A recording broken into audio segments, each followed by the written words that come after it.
This bull is struggling to even use his front left foot because it is so sore. You're watching the Hoof GP and a bull that's almost as tall as me.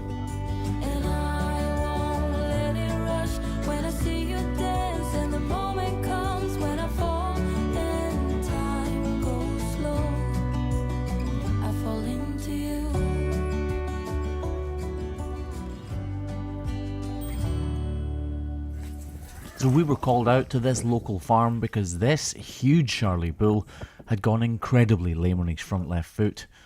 As you can see from our first approaches here though, I wasn't quite sure if he was friendly or not. When we work with bulls like this, we always use sticks as an extension of our arm to let him know that we're there and that he needs to keep moving forward. Really try to take note how every time he steps in that front left foot, he throws his head in the air in an attempt to put less weight through that sore digit. These bulls are clearly huge, but the strength and power behind them is absolutely immense. It could never be overstated. Luckily though, he seems to be playing ball so far. His arse is the same height as me, look. Look at that. In fact, is his arse taller than me? No. Close though. Come on.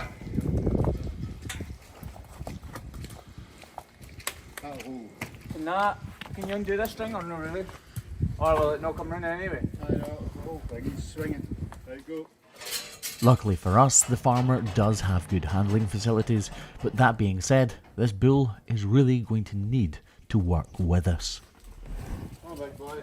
Come on, boy. Get that. Shut. Hey, come on. Hey, hey. No, no, it's on. Come on, man.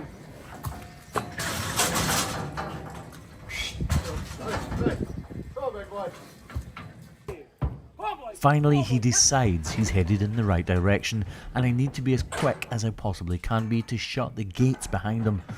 We like to move them up incrementally if we have to, so that they can't change their mind and reverse. Halfway there.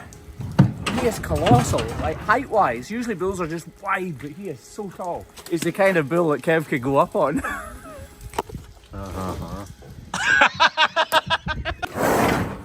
It would seem the bull didn't find that as funny as I did. Right, we are halfway there.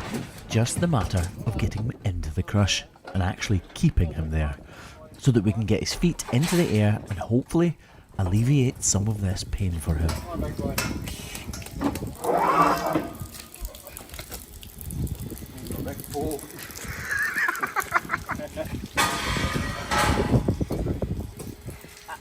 Because a bull's neck is so wide in comparison to his head, pretty much every crush in the market struggles to hold a bull by his head alone. So in due course, he pulls his head out and reverses, putting a huge amount of strain on my side gate. We're worried that he burst this open because although that's a strong bar, he's a stronger bull. Finally, we've got the gate tied and he's all set to move forward.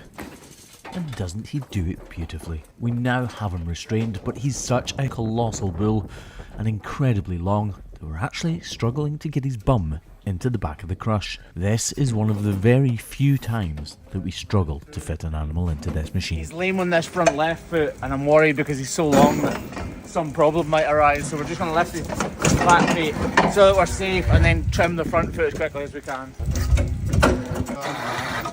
You can see the problem here, look. With cows, it's incredibly rare that we don't trim all 4 feet on every single animal. When it comes to bulls though, everything kind of goes out the window. As I've said multiple times in this video already, these guys are huge and incredibly powerful. My absolute priority for these bulls is to get whatever lameness problem they have under control. And when it comes to bulls, things can go wrong very quickly. So we prioritise the problematic foot every single time. I'm worried this is a problem with him. I don't think it is, because the problem is so glaringly obvious on the other foot. But if this is a real issue, this will really cause us a lot of problems because we won't be able to get a block on. Oh, it's bit hard.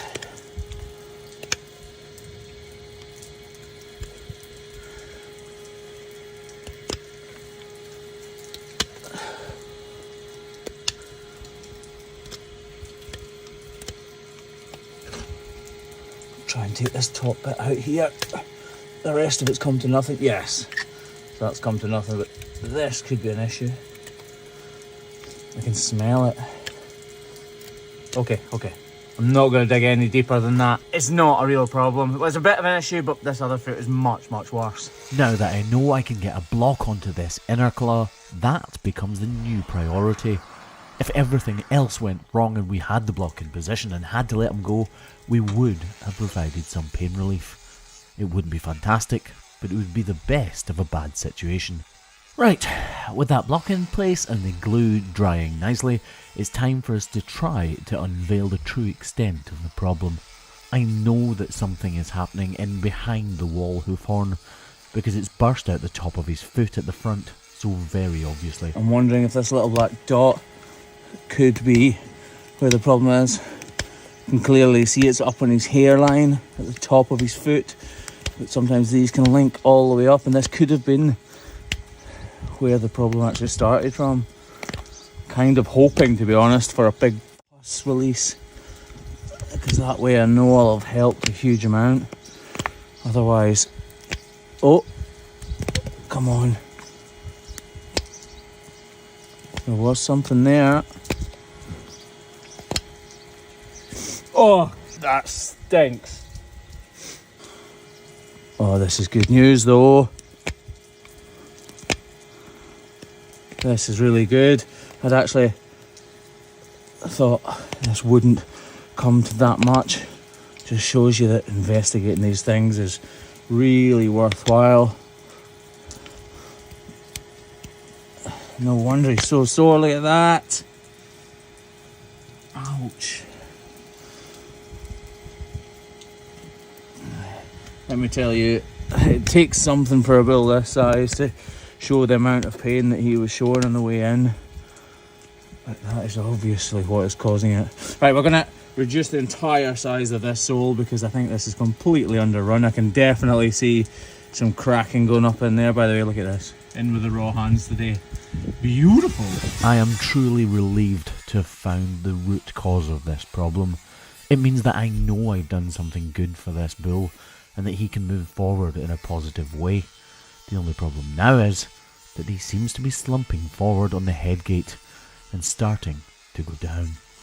He's beginning to lie down, and we really worry about bulls because they can lean on the head gate and hurt themselves so easily. Looks okay just now though. Need to try and get up underneath all of this and unveil whatever is underneath there. Oh, so hard though. He has a full double sole here, look at this. Get the edge of my knife in there, but you need to be so careful. Very easy to make a mistake here, but to be honest, even if you do make a mistake, what we've done to him already will really will make him feel much more comfortable. Right, we're going to actually try and get him to stand up again now, I think.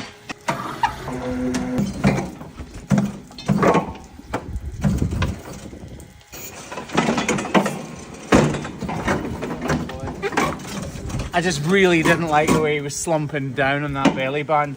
The block, that glue is incredibly strong, so it will be set in place now. And now look, he's standing much better than he was, especially if you look from the front. Standing nice and high, much better. Get some blue roll, please, Kev.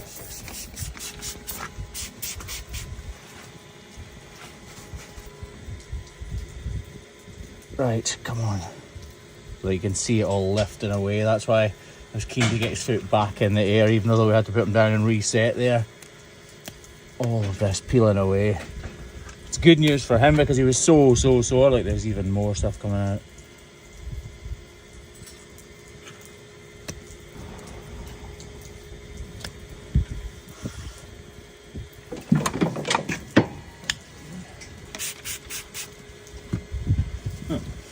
I'm actually going to do this a little bit differently from usual. I'm going to leave this high so that this can't touch the ground at all.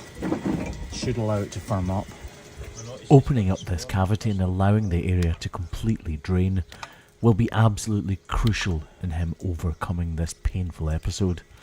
Now that that's done though, there is delicate tissue exposed and this iodine is needed to firm that up. Why do you always put that on like super soaker mode so that when it hits the hoof it sprays back away? Why do you not just put it in like a light spray? Because then it'll, the wind will get it lit. No, it's not usually bad. Oh, it's freaking getting. With Craig's face now covered in iodine and the bull standing much more upright, I take the opportunity to trim his other feet.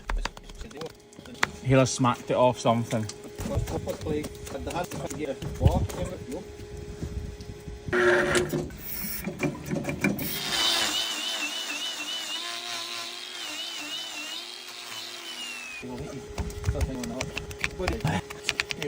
Luckily for both the bull and for me, his other feet only need very minor alterations and adjustments. And now I take the opportunity to quickly douse his foot with iodine before letting him go. If he chases you, can you try and like... Get up, up, get up. Right now, the fruits of our labour and his improvement is not going to be very visible. We've had his foot in the air, we've cut chunks of hoof horn from it, and we've pressed and prodded at the sore bits, which for the short term will only have antagonised things. But for the long term, the future is very bright for this big Charlie bull. He will be better within a couple of days, and before long, this lameness episode will be a distant memory.